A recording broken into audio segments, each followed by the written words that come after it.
Hey guys, it's Danny. Welcome back to my channel. For today's video, I'm sharing a tutorial on how I made this Traveler's Notebook insert. Now this one is really cool because one, it's handmade, and two, it has these double-sided pocket pages where you could slide things in between your pages. So I think that's really cool. And I had a lot of fun making this. I think there are tons of creative ways that you could use these pockets.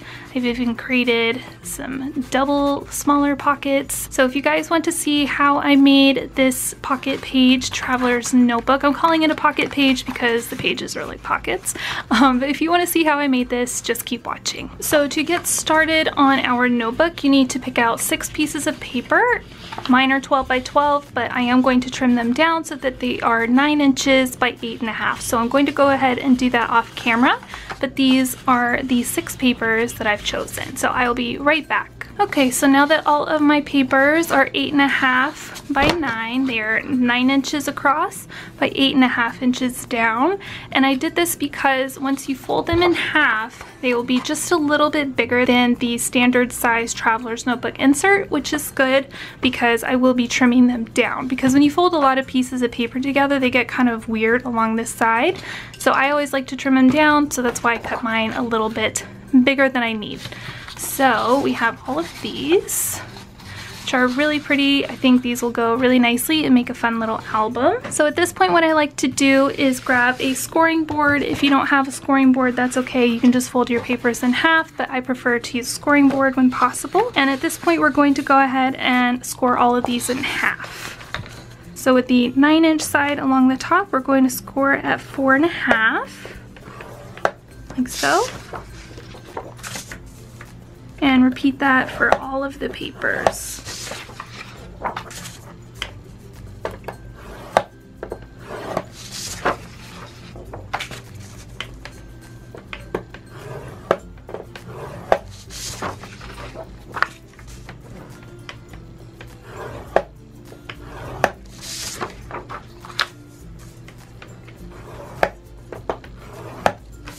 Okay. So I don't need this anymore. All right, so once we have them all cut and scored, we need to decide which paper will be that middle pocket. So I'm thinking, I know for sure that I want this one to be my outer cover, so I'm gonna set that aside. And then I was thinking maybe this blue one would be kind of nice to have right in the middle, or maybe the cactuses. Maybe the cactuses. So why don't we go ahead and set this one here. Once you have your center piece picked out, go ahead and flip it over so that it's facing down. And then pull out 2 of the other papers. And what you want to do is flip the bottom one so that it faces down as well. So that it almost looks like a double-sided paper if you go like this, but they're really 2 papers. And then put those underneath your center page. So do I like those together? I think I kind of like these better together. See how I'm comparing the patterns to make sure that once my book is assembled, it will look nice. So this will be the front of one page, this will be the front of one page. And then we will go ahead and repeat that for the next 2 pages. So I've got these 2. So I'm going to flip the bottom one over. So it looks like that. And then let's see, do I like these 2 together or the swans? I think I like the swans and the polka dots. Okay. And then lastly, we have our front cover. So let's go ahead and flip that one over and put it on the bottom. And then here you can kind of see how the book will start coming together.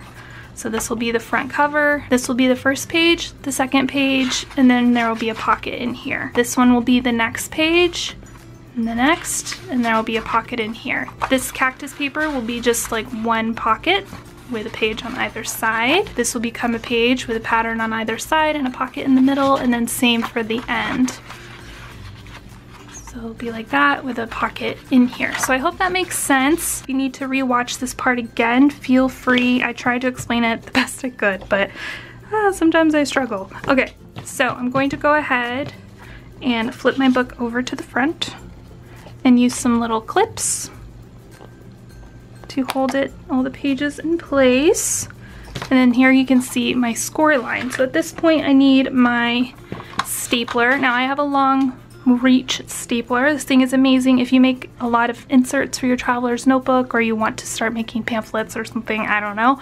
So I'm going to zoom you guys in real quick so I can show you kind of how I've altered this a little bit to work for me. So there have been times when I've been making notebooks that I've like misaligned the staple quite a bit just because I couldn't really see where it was coming out of this top part. So all I did was I took a permanent marker from Tombow and I drew a little line exactly where this staple will come out. That way from the side, you know, I'll be able to see where exactly that staple will be. So let's go ahead and start stapling this little book together.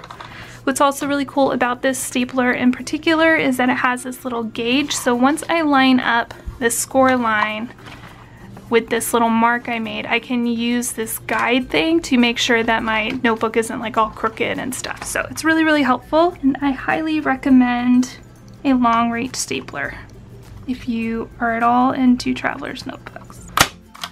There's that. You can see the staple is pretty much right on that line, which is what we want. So let's go ahead and do one more.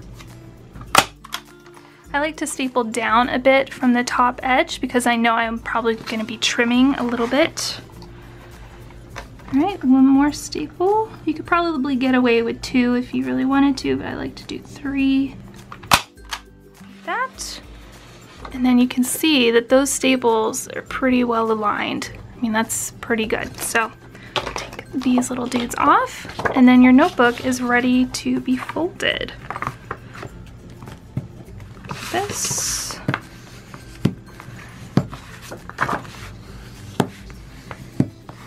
At this point, I'm going to go ahead and trim down the notebook so that it's the proper size. Here's a standard size right here, so you can see that mine is just a little bit bigger, which is fine because this whole situation on the edge with like the inner pieces sticking out a little bit more, that drives me crazy. So and then I make mine a little bit taller too, just in case something gets a little misaligned or whatever in the folding and stapling. So I'm gonna go ahead and start trimming this down. And the way that I do that is I have a self-healing mat that has a number guide thing on it.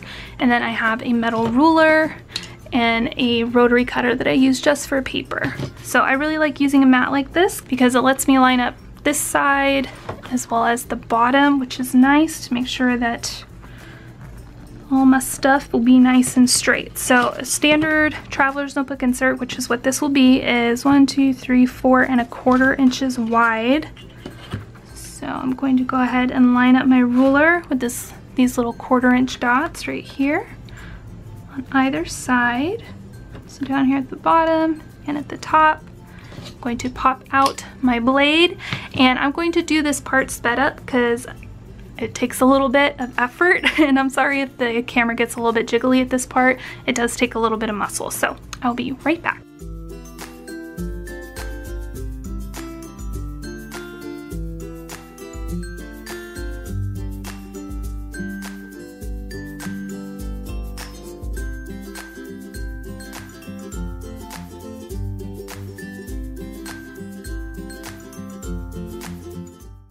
Alright, so that is one side done. Now I'm going to do the same to, I don't know, either the top or the bottom. Probably the top. So I'm going to do the same thing and just trim it by 1/4 inch.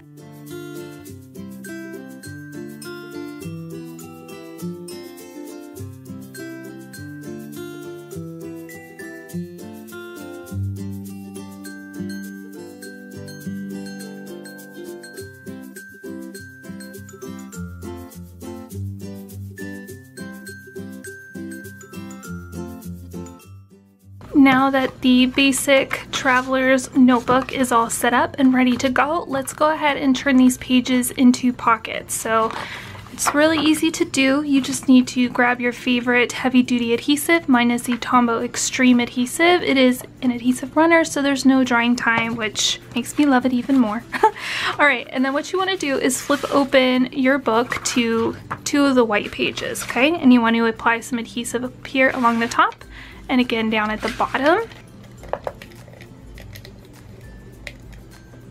like that, and like that, and then go ahead and put these 2 pages together. Press down, and then you have a page with a pocket. So so let's go ahead and see, like maybe this one would be cute in there. So you can use journaling cards like I'm doing right here. If you want, you could add tabs to things. You could have things sticking out a little bit. That's kind of crazy, but yeah, or you could tuck some ephemera in here. Just really kind of depends on what you want to do. So let's go ahead and do another one. I'm gonna take this little card out and we'll put some adhesive in here. Again, along the top edge and the bottom edge.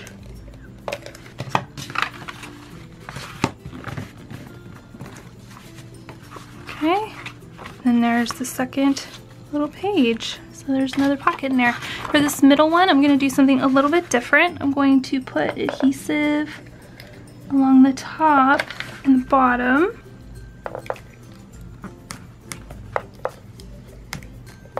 But I'm also going to put it here along the center too, because I was thinking it might be kind of nice to have a couple of pockets for smaller cards. So I'm just going to use these kind of as a guide so I know where to put my adhesive.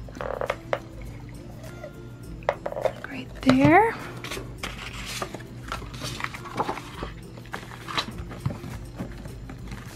Okay, we have that page. Let's do this one.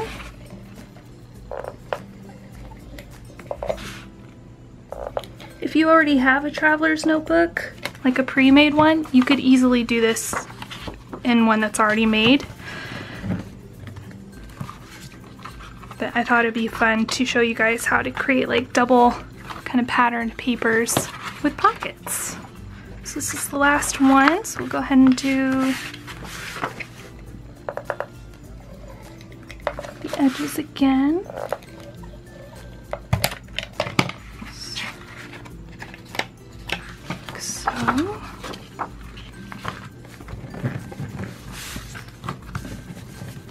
Okay, so there is the traveler's notebook. Let's go ahead and slide some of these cards in here because I think that would be kind of fun.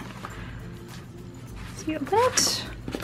So you can decorate the front, maybe put a photo on the card, do some journaling, or whatever you want. So that'll just go in there. And let's do maybe the pink one in here. Like that. And if you want to tuck them all the way in, you definitely could. This one has two in there, so let's go ahead and do one. You could even like punch notches in where the little slots are. That would be fun too. And then you wouldn't have to add any tabs or anything. You'd be able to get stuff out a little bit easier. Like that. And maybe this one in here.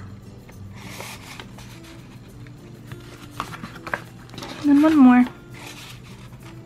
Like so. And there you go. You have like built-in little pockets in your pages. So I hope that you guys found this really helpful. Please let me know down below if you give this a try. I will be decorating this in another video, so if you're not subscribed to my channel and you want to see how this whole thing ends up decorated, definitely make sure that you're subscribed. And if you guys have not checked out my Crafty Club yet, I will leave a link down below. You can get access to extra videos, happy mail from me to you in your mailbox, live streams, and so much more. So definitely give that a look. Again, I'll link it down below for you guys. But that is it. Thank you so much for watching, and I will see you guys in my next video. Bye!